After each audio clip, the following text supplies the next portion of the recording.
I'd like to acknowledge also here before we start, as it was said in introduction, this is an ESA-led mission in partnership with NASA, where NASA is providing the VENSAR synthetic aperture radar. And they're also supporting the aerobraking phase and also deep space network support. They're giving that for critical phases, so that's important to note. We also like to acknowledge everybody here. Of course, our project manager, Ampakos, here in the front. Myself, I'm the project scientist at ESA, and I'm co-chairing the science working team together with my NASA counterpart, Mitch Schulte, at the NASA headquarters. And Envision Science Working Team is containing all of the lead scientists of the instruments, but also co-leads and other interdisciplinary scientists. And Thomas Widemann is one of those. And also, of course, there are many, many more in all of the instrument teams. And last but not least, you at Thales and all of your subcontractors for the spacecraft. So it's a big joint effort. So you all know this, but just to remind the highlights again, we're ESA's 5th M-class mission, and we are set to launch in November 2031. So that's our target date, and we're just starting phases B2CDE1 now, and we had, of course, the contract signature, which was a great event, also celebrated particularly last week. So we're very eager to get started on the mission in this phase.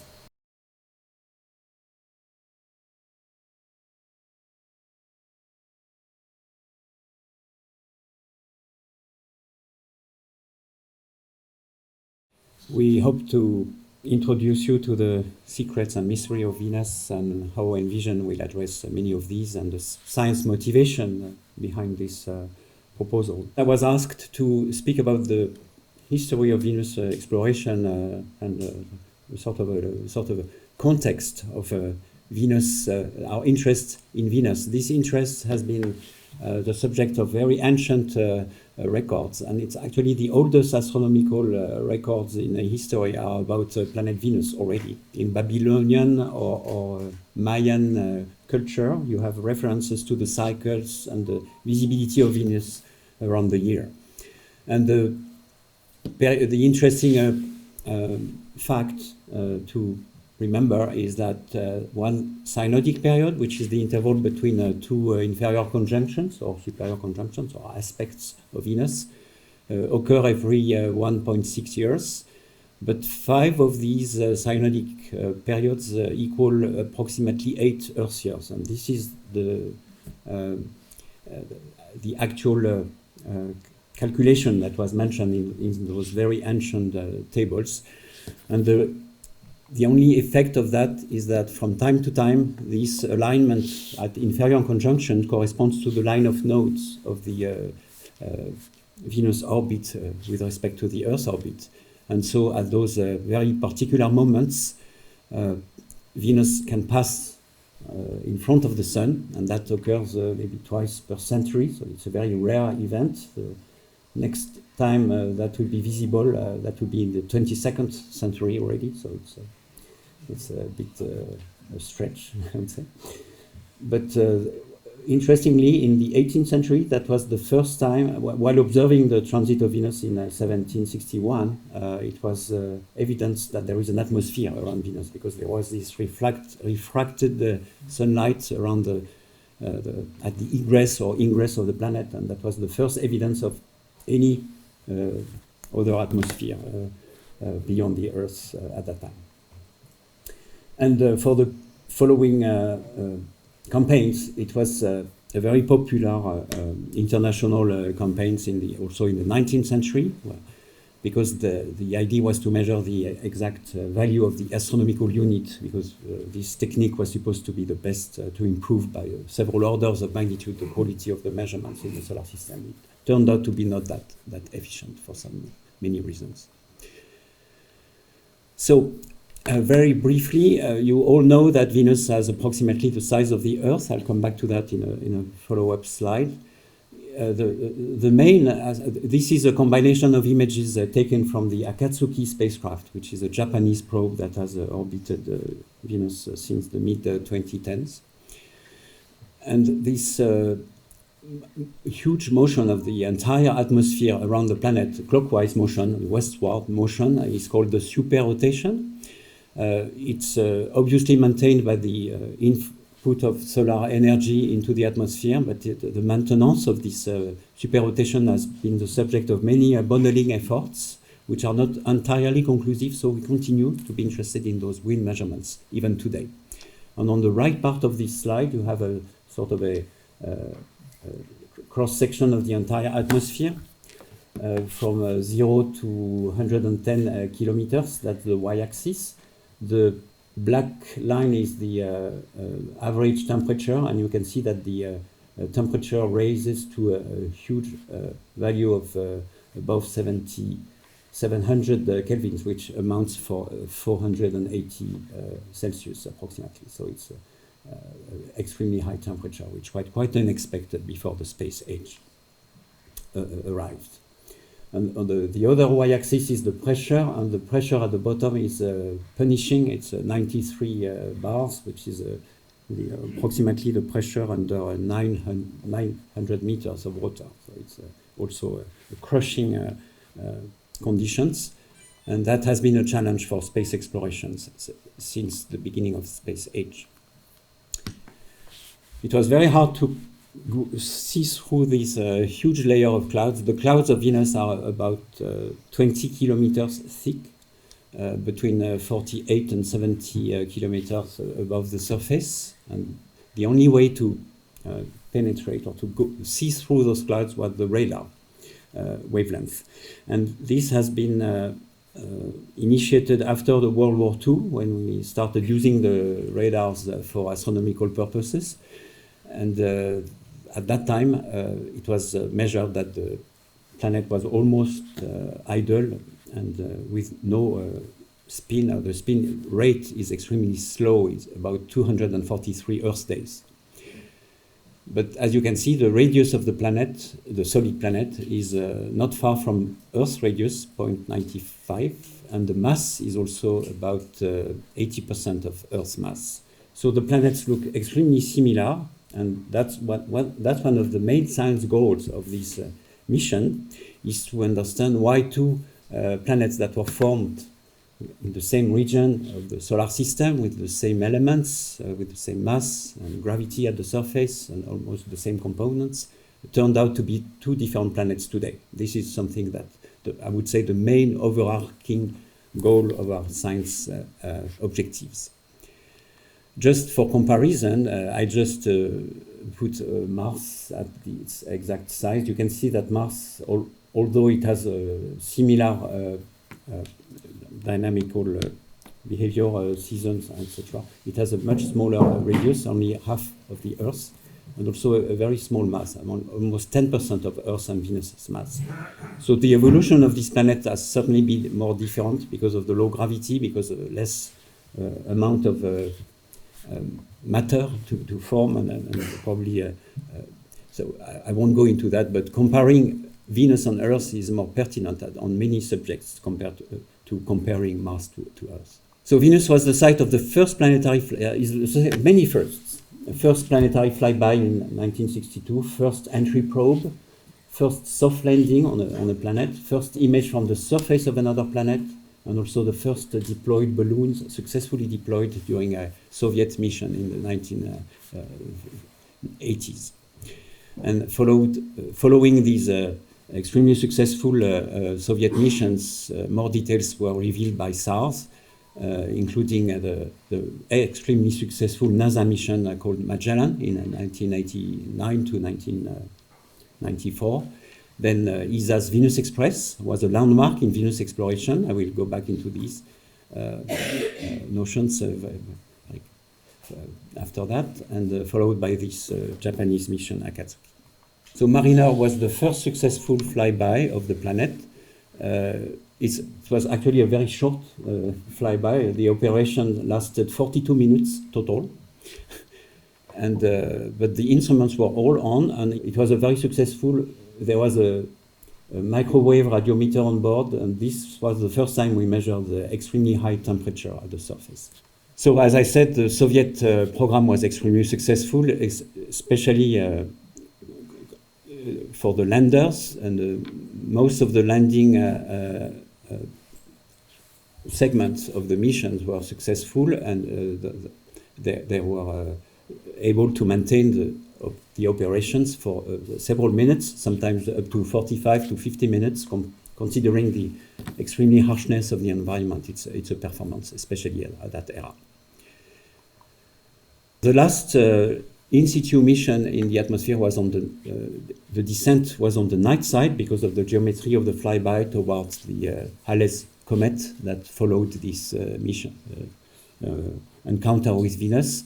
And there was a CNES funded instrument on board on which I worked during my PhD thesis a long time ago. And the purpose was to, there was an intake of air that was lit with the UV light flashing from inside the vessel, inside the pressurized part of the vessel, and that would allow to measure the absorption of SO2 vapor in the tube on the line of sight of this UV light, and this is to date the only vertical profile of sulfur dioxide in the atmosphere that we have, but it was of course not an easy task to understand those data. You've certainly, many of you have seen those landscapes which have been reworked with different deep projection algorithms to make sure they look better than the original ones. There is no parachute on Venus because you just jettison the parachute at approximately at cloud level, and then the vessel floats and drops to the surface, and it arrives at 1 meters per second, so there is no need for a parachute because of the thickness of the air. And the only thing is it has to be a laminar flow, so this is why you have those little triangles on the sides, and this thing that you can see deployed on the left part of the screen is an electrode actually measuring the resistance and the electric conductivity of the ground, which has implications to measure the heat flux and the thermal properties of the surface. You can see a basaltic lava extension, because that's not surprising because all the Soviet landers landed in the plains which are all basaltic. Here you have a sort of a interpretation of the actual color that you would see with either with the actual yellowish light coming from the sky at Venus, or converted into white light, or what would be the true color of the ground of Venus, but I won't go too much into this. A very successful mission was Magellan.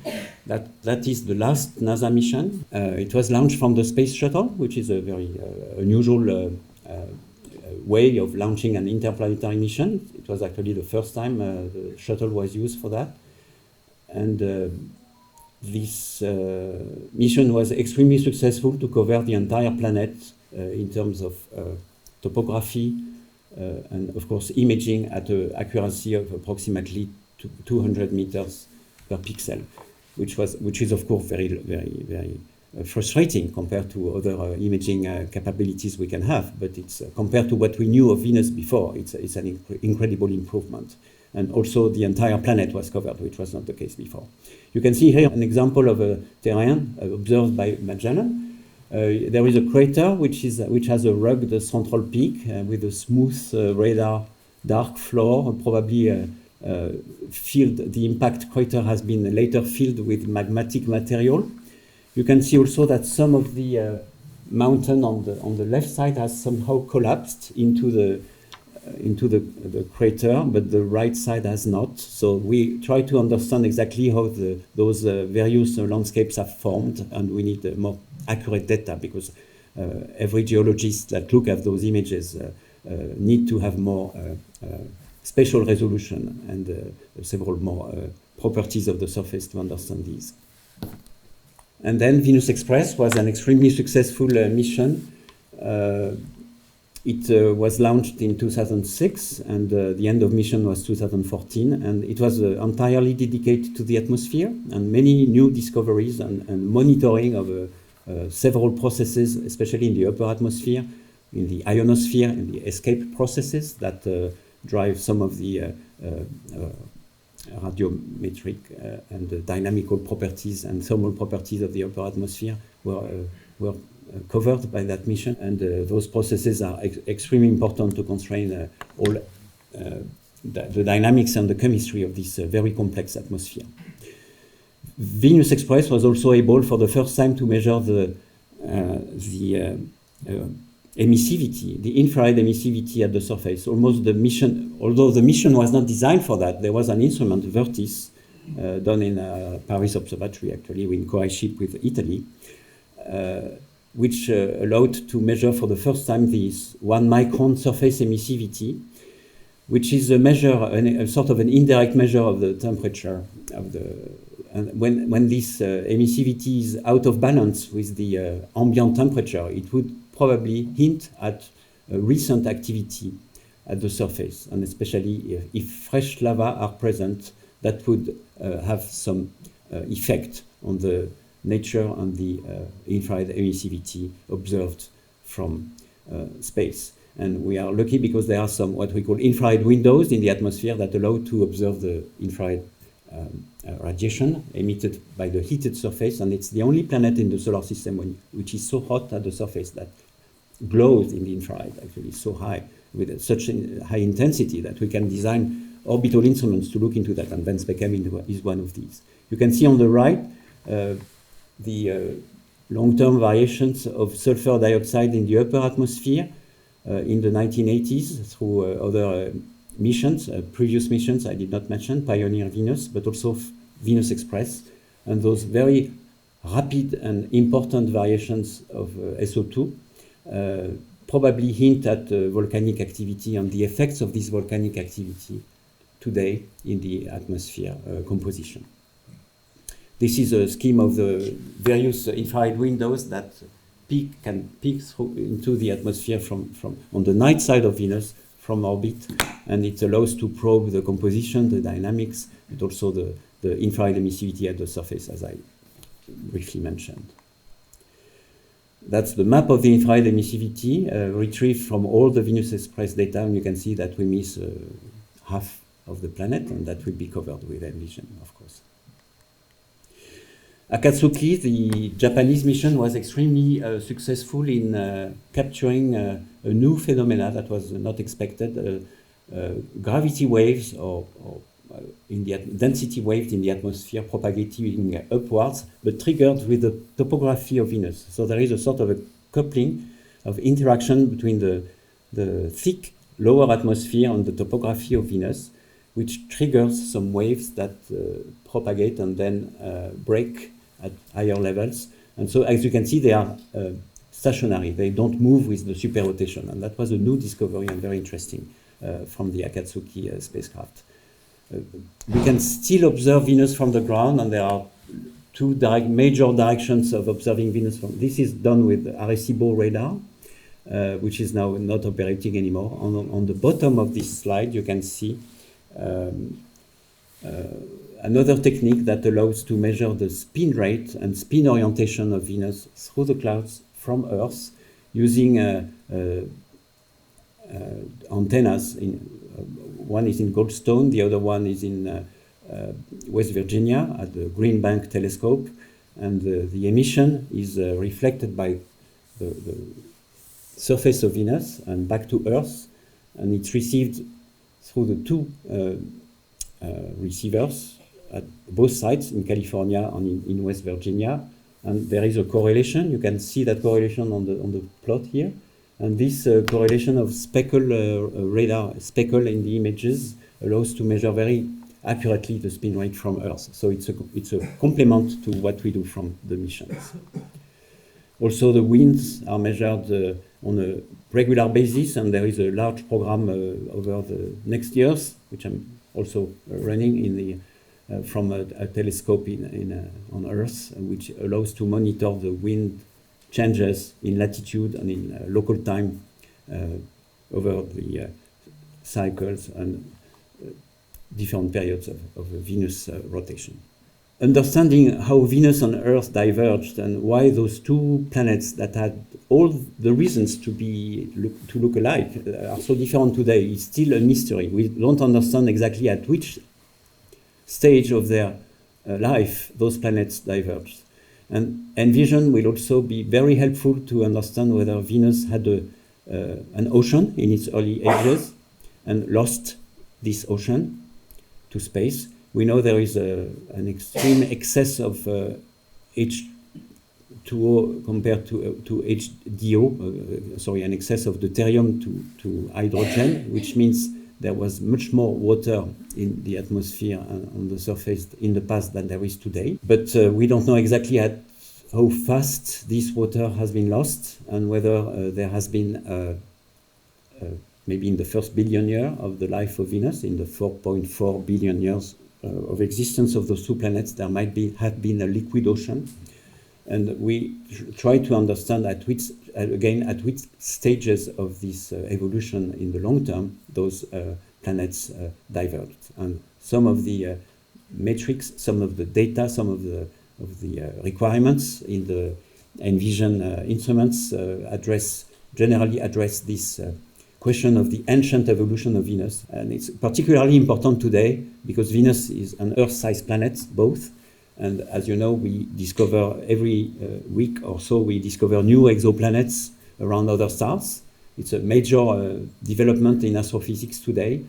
And among those more than 5,000 exoplanets known today, maybe up to 200 are Earth-sized or Earth-like planets. And we need to understand which are supposed to be evolving in like Venus and others like Earth. Because that also questions the habitability of those bodies. Venus has an extremely young surface today compared to other bodies in the solar system, compared to the Moon, compared to the southern hemisphere of Mars, for instance. It's extremely young because there is a very low number of craters, only 934 craters of that size.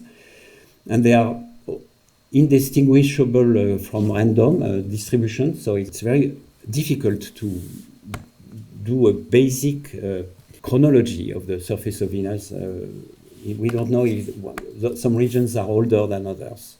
It's a very unusual situation, and we hope to make sure we have more knowledge on this.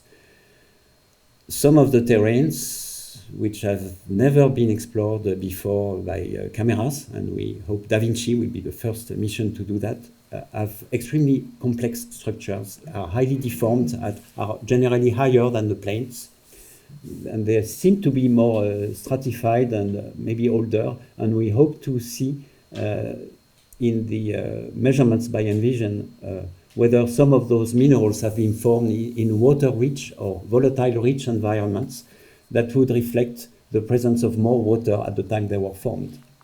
And because these are young terrains, there might be clues that there was more water in more recent years than we expected, of course. So in contrast to the plains, those regions are higher grounds or higher terrains or highlands, as we call them. We call them the tesserae because they look like a floor. That's the Latin word for floor. They seem to be highly tectonically modified, and if they are formed in water-rich environments, those minerals would be more granites than basalts, and they would reflect more continent-like crusts than basaltic lava extensions like the rest of the planet. Then the volcanoes, which is a huge subject as well, and the volcanoes there are more than several thousands of volcanoes. I think 2,000 have been detected in Magellan images. One of the largest volcanoes is Matmos. Its height is 5 kilometers high. It's a huge volcano. Its base is about 400 kilometers. The highest point at Venus is Mount Maxwell near the North Pole. The elevation is 11,000 meters, about the average geo height of Venus, I would say. And so we are also interested in whether those huge volcanoes are the reflection of hotspot volcanism, which goes to the discussion of the interior of Venus that Grete will also address. And we are also interested in the smaller edifices that could also be active In some of the images, we can see plains of small shield volcanoes.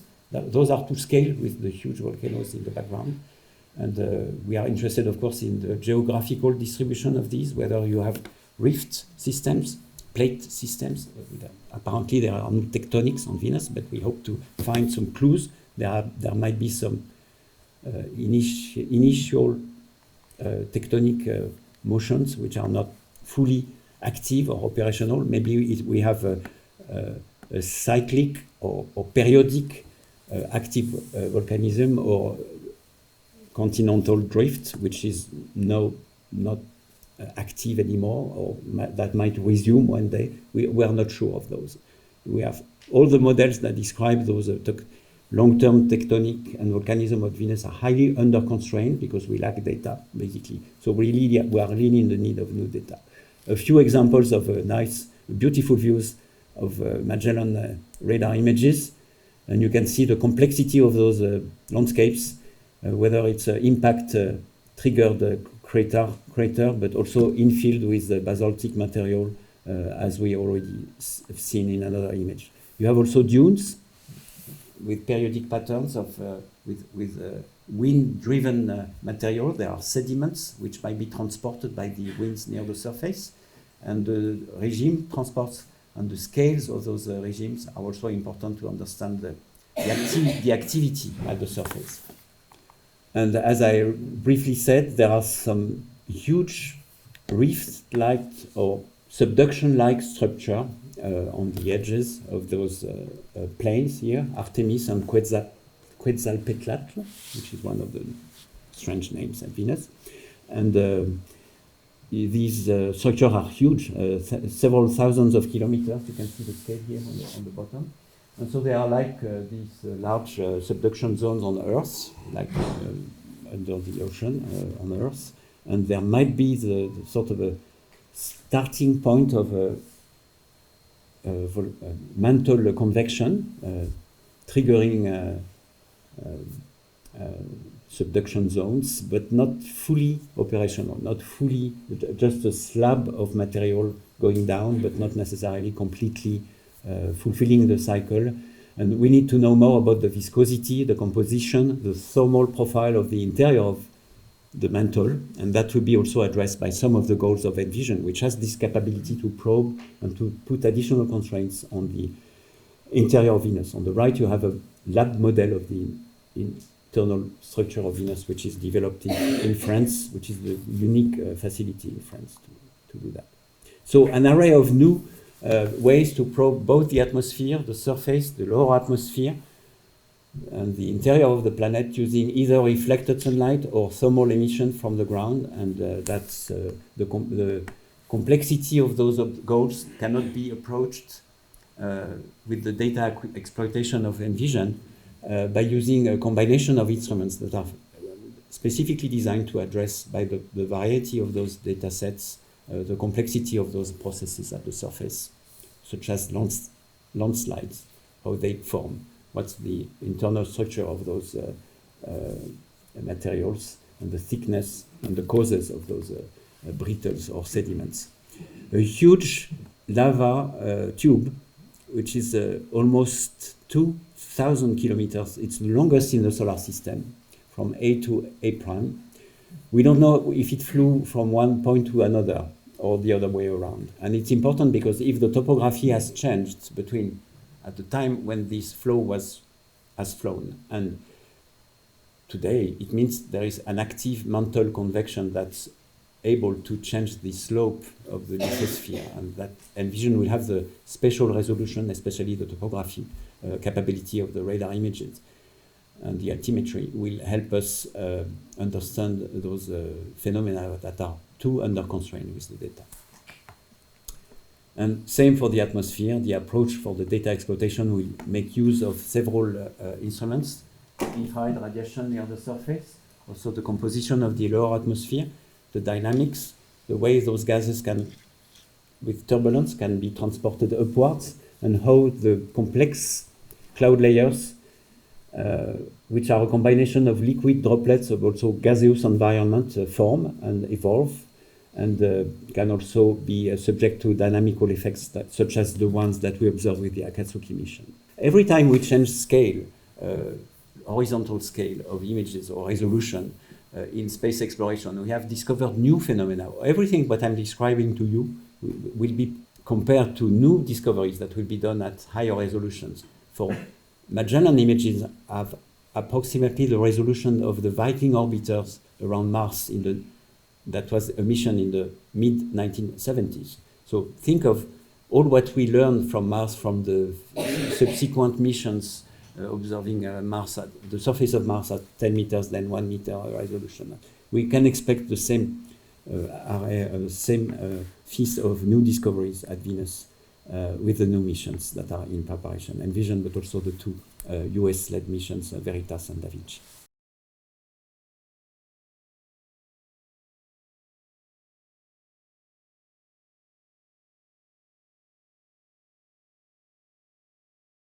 In order to address the questions that Thomas was presenting to you, we are dividing these into 3 topics for Envision. So we address the planet's history, its current activity, and also the coupling between the climate and the surface and the geological processes shaping the atmosphere and the climate on the planet.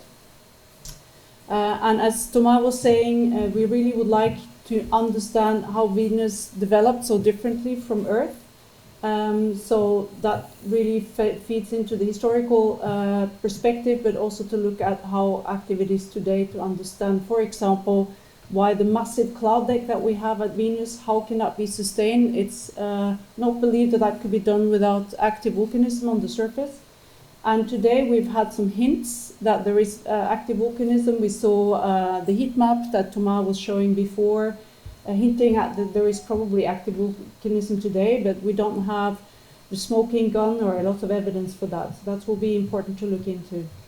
And as Thomas was saying, we also would like to use this mission to understand more also about rocky planets in general, also habitability of planets, not only on our solar system, but also beyond.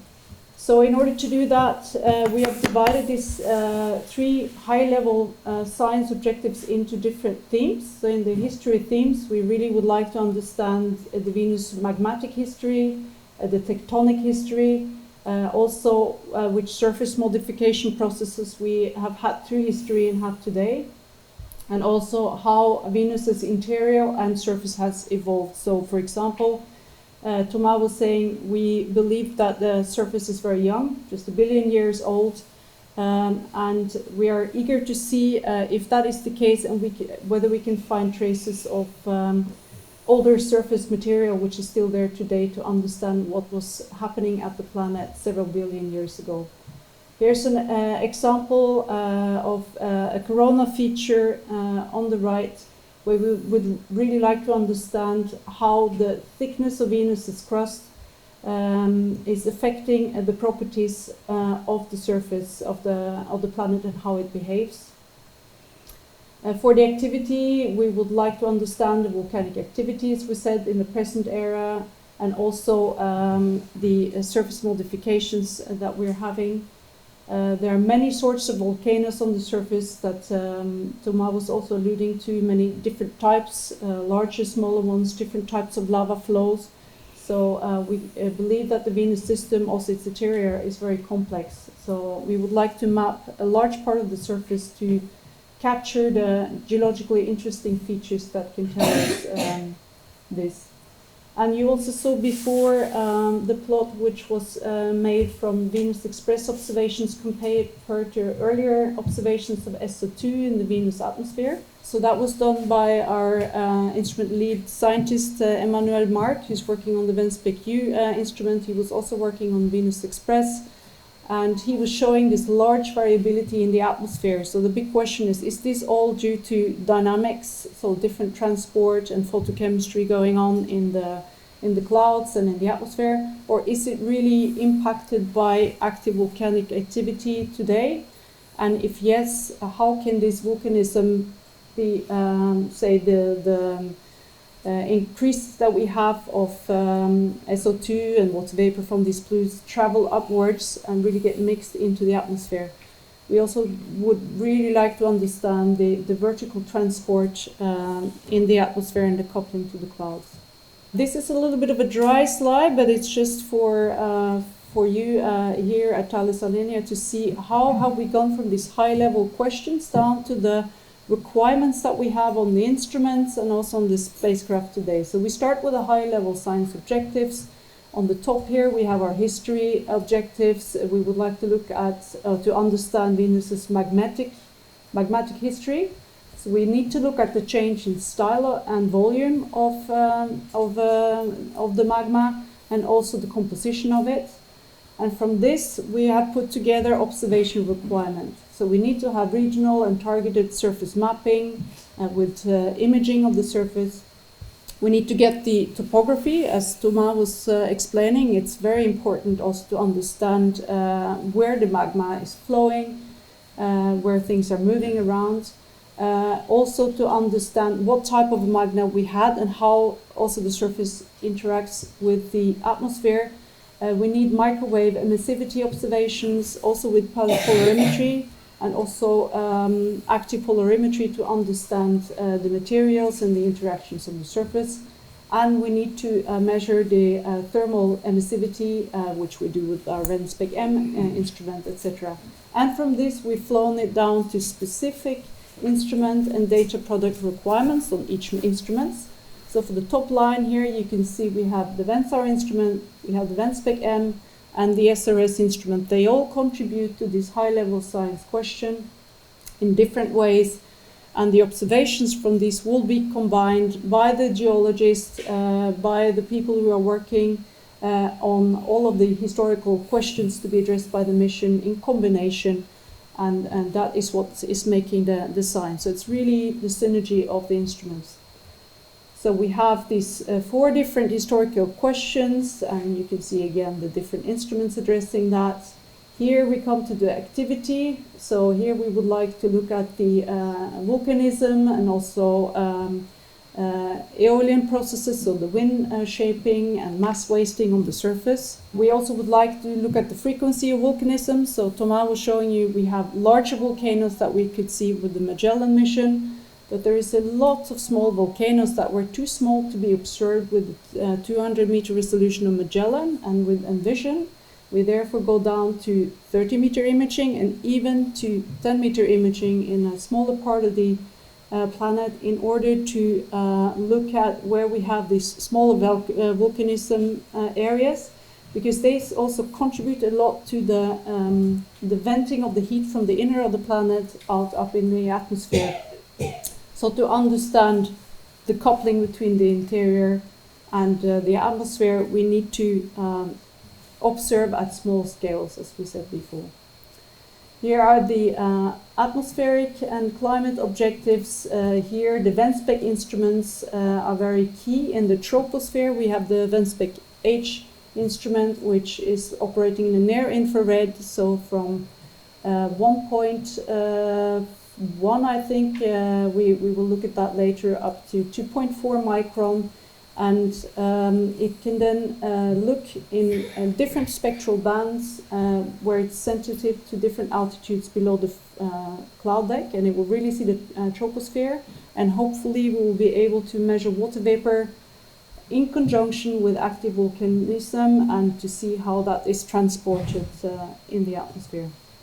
And of course, our radio science experiments with the radio occultation is very important to measure sulfuric acid gases and droplets. That will be the first time that will be done on Venus, to have sulfuric acid droplet observations below the cloud deck, and that's important to understand the cycle of the sulfur cycle on the planet. So from this, we have a whole list of geophysical data physical data products that we want to have, and we also are putting up requirements how accurately we need to know the trace gas observations, and also to do the imaging of the surface. So we have a long list. I will not go into that here. I'm sorry about the colors, which were changing a bit on the screen here. But all of these products giving us requirements on coverage and resolution and accuracy, which then trickles down into the instrument requirements. So I think everybody here in this room knows the spacecraft with the payload. So we have the VENSAR instrument, which is a contribution from NASA, the synthetic aperture radar, S-band radar, which is operated in imaging mode at 2 resolutions. In passive radiometry mode, we have the polarization measurements that we can do, and altimetry. Then we have the subsurface sounder contribution from Italy, where we have for the first time, we will be able to probe the upper part of the Venus crust with an instrument at Venus. So this is really a premiere, which is it's a great addition to the missions we've had before. The Venspec instruments, Venspec H from Belgium, which is a high-resolution infrared spectrometer, measuring between 1.16 and 2.48 micron. Venspec U, which is the ultraviolet spectral imager, measuring from 190 to 380 nanometers, with the lead being from France. And the Venspec M instrument, which does the surface infrared mapping in 14 spectral bands in the near infrared. There the main contribution comes from Germany. And then we have our radio science experiment, which uses the high-gain antenna for gravity observations by tracking the spacecraft motion around the planet, and also using, in addition, an ultra-stable oscillator to have a very accurate frequency information in order to do radio occultation observations of the atmosphere. So here is a graph showing you the different parts of the Venus system, from the core of the planet to the surface and all the way up to the atmosphere. So even we do not know for sure today that whether the core of the planet is solid or whether it's liquid. We think it is solid, and the models say so. But the gravity observations will be very important there to constrain the models, and we will get the so-called K2 love number to constrain better the interior of the planet, and particularly the size and solidity of the core. And then, of course, we get the morphology and the geology information from the SAR on the imaging of the surface, the subsurface sounder for the shallow part of the crust, or the upper part of the crust, I mean.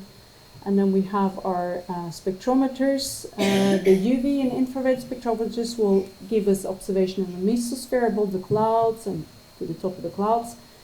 In the near infrared, we can probe the atmosphere below the clouds.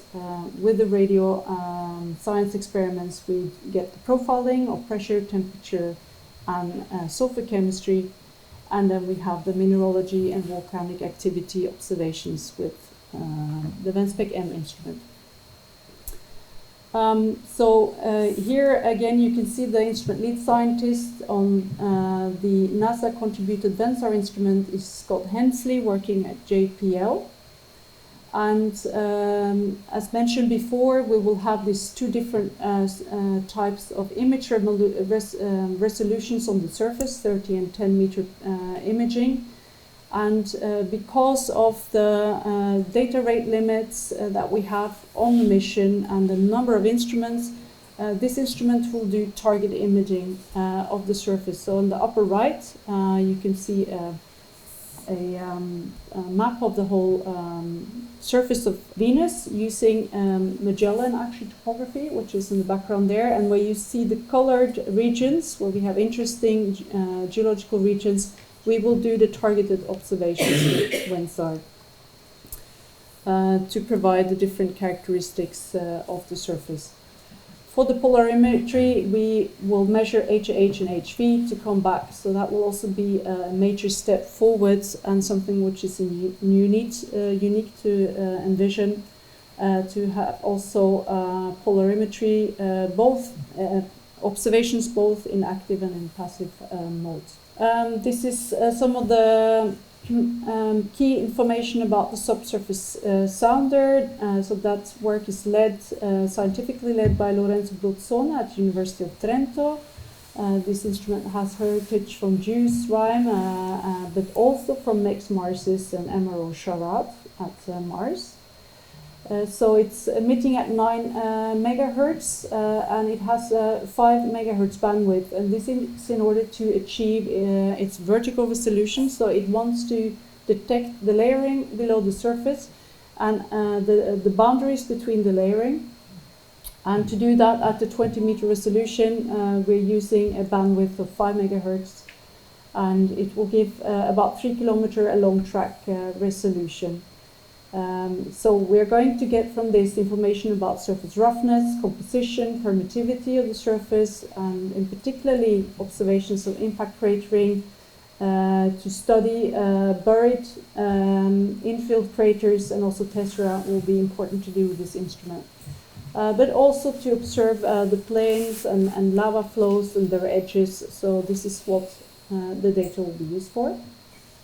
The Event Spec M multispectral imager, it's pointing nadir. I forgot to say that was also the case for the SRS, whereas the VENSAR actually is pointing off nadir at different angles of the surface for most of the imaging, whereas in the altimetry and the radiometry mode it will look in the vertical. So this one is looking in nadir in these 14 spectral bands, and at the bottom you can see what it will use the different spectral bands for. So the lower bands will be used for mineralogy. So they will measure the emissivity at different wavelengths, and the amount of emissivity you have per spectral band will have a different spectral signature depending on what kind of a mineral we are looking at. So with this type of observations, they hope to be able to distinguish felsic and basaltic rocks, as was mentioned by Thomas, and to use this to determine also the composition and also the age for different units on the surface. With the emissivity measurements, we also can get a hint of volcanic activity, we hope. If there is an active emission, we hope to capture it. Actually, what scientists say is that if there is an emission and it stops, the area which has lava on itself cools down very quickly within a couple of days. So we should really be there when it's happening. So that's going to be exciting. Also with the slow rotation of the planet, to see if we can catch these events with the mission. For getting the observations from the surface well, the instrument also has some atmospheric channel, cloud channels and water vapor channels. So it's determining the amount of water vapor in the troposphere, and also the how the opacity of the clouds is varying, and that's needed for atmospheric corrections, basically, in order to understand that the variabilities you see at the surface is not biased by variability of the atmosphere. For the VENSPEC H instrument, which is measuring both at daytime and nighttime of the planet, that's very exciting, because at the nighttime we will see the thermal emission from the surface, and hence being sensitive to the troposphere. So it's not measuring the surface, but the thermal signatures from the lower atmosphere in the nighttime. And it has a high spectral resolution to do this. So at the bottom of the plot on the lower left, you can see the spectral signatures and the emissivity of different chemical components, which will help us to determine the abundances of these components in the troposphere with these spectral observations. And then on the daytime, we're looking at the atmospheric absorption of very similar features, and from that we get the abundancy above the cloud deck. This instrument is led scientifically by Séverine Robert at BIRA. It has heritage from VEX SOAR and ExoMars TGO Nomad instruments. It's nadir pointing, and it's really mapping most important species is SO2, water vapor, H2O, and other trace gases that are important for also understanding the coupling between active volcanism on the surface and the atmosphere atmospheric photochemistry. Then the UV spectrometer, spectral imager, is really observing at daytime above the clouds to address the surface cycle. So it's mapping SO and SO2 and the ratio to understand links from volcanic activity, also with the surface cycle in the atmosphere. but also it is an imaging spectral imager, and it also wants to look at the atmospheric transport, and the role for the surface cycles with these observations as well. So it's observing at different spectral resolutions in a different domain. In the longer wavelength domain, in the ultraviolet, they will be looking at the so-called unknown UV absorber. So that's a compound in the cloud deck which is darker in the UV.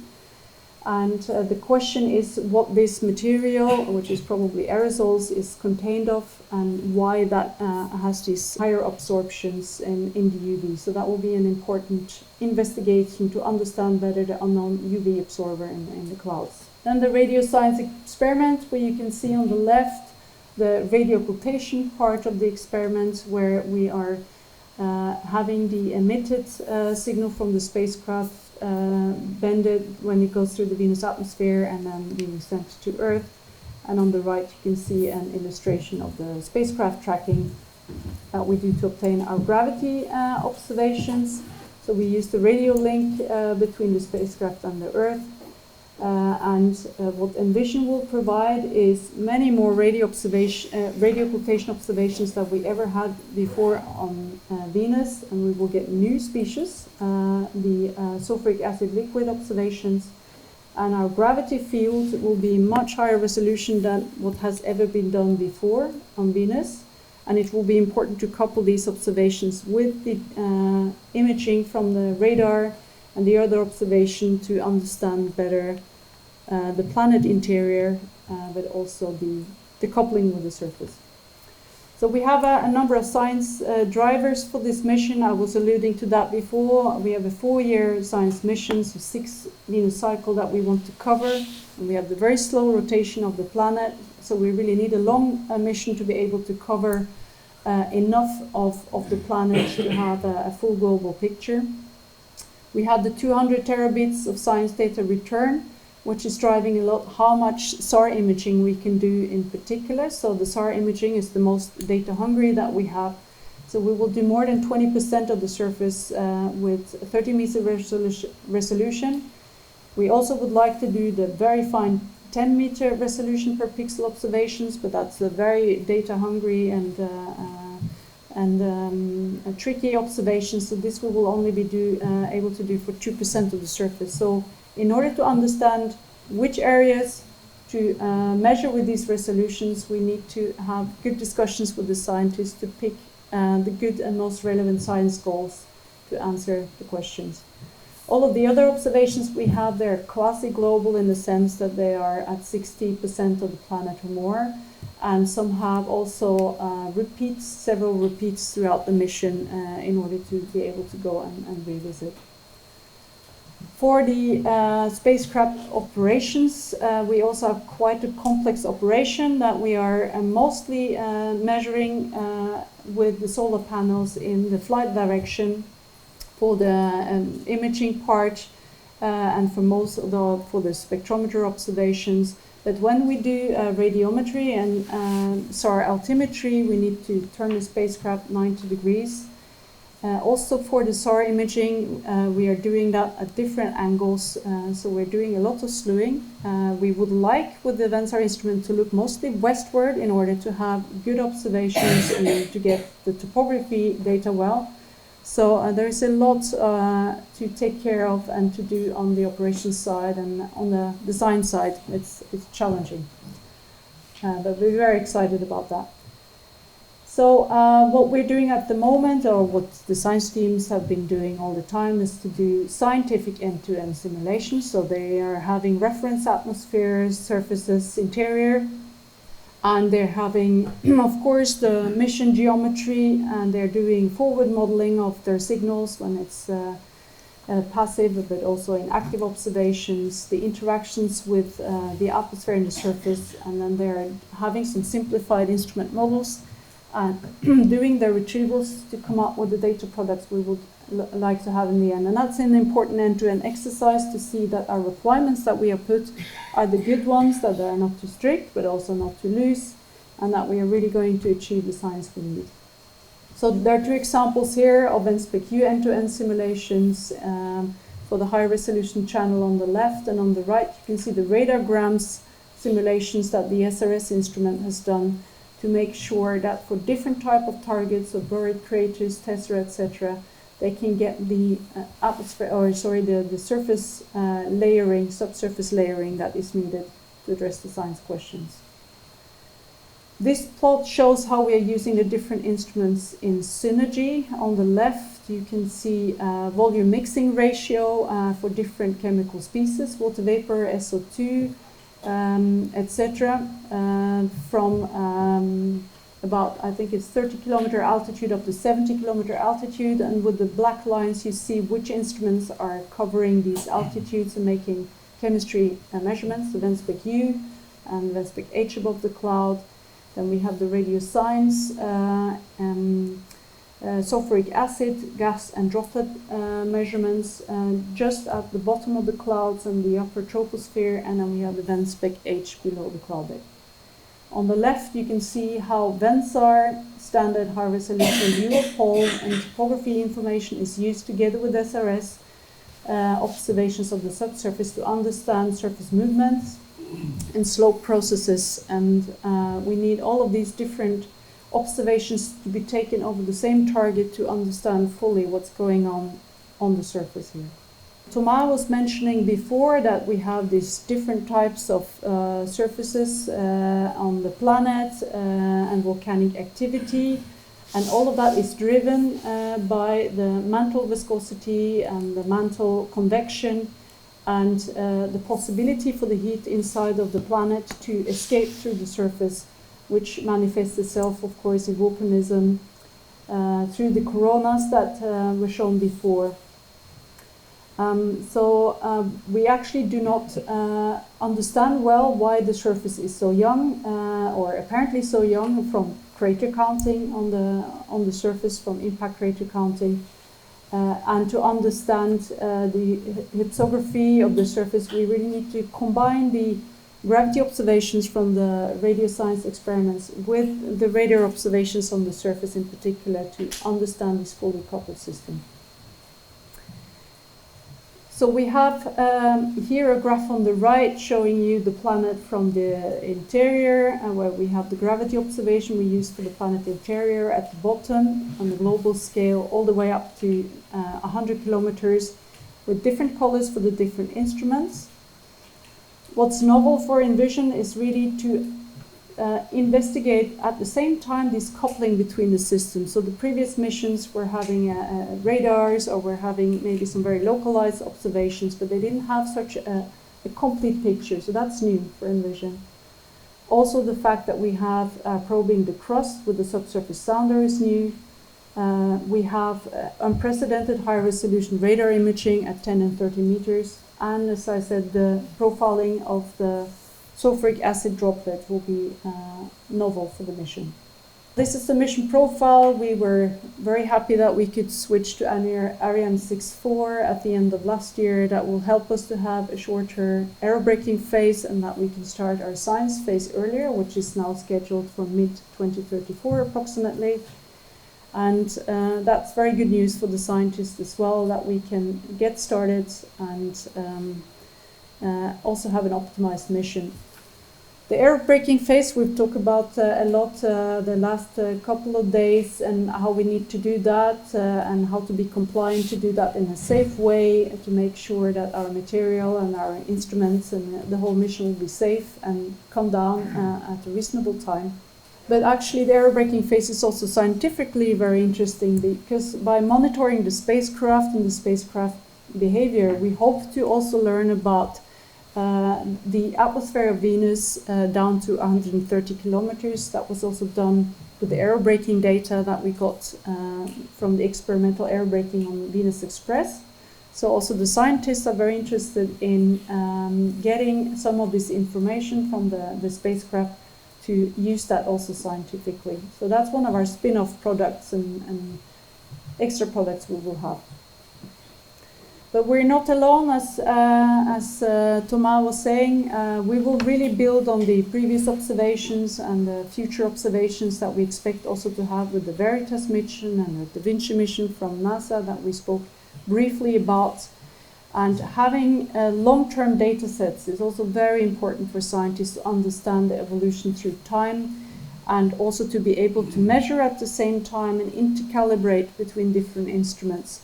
So, for example, on Veritas we have the VEM instrument, which is similar, or it's the same instrument as we have on Envision, Venspec M, and to be able to do the same type of observations about the same time at Venus that could give us more information, but also great possibilities for intercalibration between instruments. So that's a great opportunity.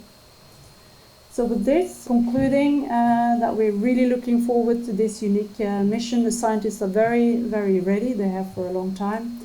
And we're going to have regular workshops. We invite you all to come to these if you can, if you're interested in the science. We go and have Venus sessions and conferences, and we will have dedicated workshops also in the coming years. So looking forward to that. We also actually have a science coordination working group, which is coordinating the science between the upcoming Venus missions, Veritas, Da Vinci, and Envision. And that's also a great asset to sit together and see how we can combine the information from these missions to get even more out of the three. So we are thinking 1 + 1 + 1 is not 3, but it's 5 or more, maybe 6. So we're looking forward to that. We also have a lot of information now. We're starting to build up on the ESA side. Please visit our websites. And that's it. Thank you very much for your attention.